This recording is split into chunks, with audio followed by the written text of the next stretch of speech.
राम राम मंडळी, आज मी बनई राहिनू कैरीनं पण तर 16-17 कैऱ्या लिद्यात स्वच्छ धुईसन कुकरमा टाक्यात पाणी टाक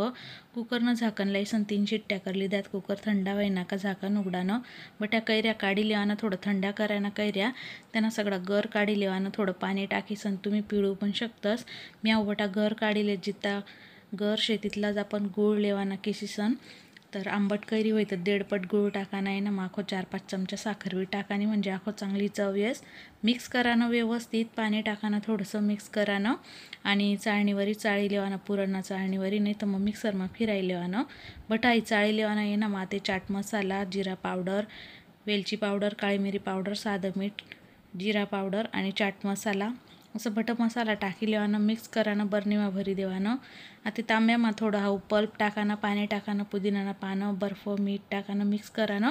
कैरीनं पण आपलं तयार शे मस्त 6 महिना आपण हाऊ स्टोर करू शकतो।